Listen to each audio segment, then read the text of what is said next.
எல்னினோவை ஆராய இந்தியாவிலேயே முதல் முறையாக தமிழ்நாட்டில் வல்லுநர் குழு அமைக்கப்பட்டிருப்பதாக அமைச்சர் செங்கோட்டையன் கூறினார். ஈரோடு மாவட்டம் கோபிச்செட்டிப்பாளையத்தில் செய்தியாளர்களை சந்தித்த அவர், தென்மேற்கு பருவமழை தற்போது குறைவாக உள்ளது, வடகிழக்கு பருவமழை கூடுதலாக வருமா என்பது குறித்தும் ஆய்வு செய்ய குழு அமைக்கப்பட்டுள்ளதாக கூறினார். கீழ்பவானி பாசனத்திற்கு தண்ணீர் திறப்பது குறித்து விவசாயிகளுடன் கலந்தாலோசித்து உரிய முடிவு எடுக்கப்படும் எனவும் செங்கோட்டையன் தெரிவித்தார்.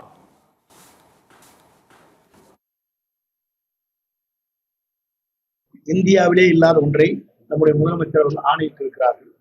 இதை ஆய்வு செய்வதற்கு சிறந்த வல்லுநர் குழு அமைக்கப்பட்டிருக்கிறது. அந்த குழு வருகின்ற போது முன்னெச்சரிக்கை என்ன நடவடிக்கை மேற்கொள்ள வேண்டும், எப்போது அந்த புயல்கள் தாக்குதல் ஏற்படும் என்பதை ஆய்வு செய்து இந்த துறைக்கு வழங்க இருக்கிறார்கள். இது முதல் முறையாக தமிழ்நாட்டிலே மட்டும்தான் இந்த குழு அமைப்பதற்கு முதலமைச்சர் அவர்கள் ஆணையிட்டு அந்த குழு அமைக்கப்பட்டிருக்கிறது. ஆகவே அந்த பணிகளை மழை சூழ்நிலை ஏற்ப அரசு என்ன நடவடிக்கை மேற்கொள்ளார் என்பதை விவசாயிகள் களத்து அந்த முடிவுகளை மேற்கொள்ளும்.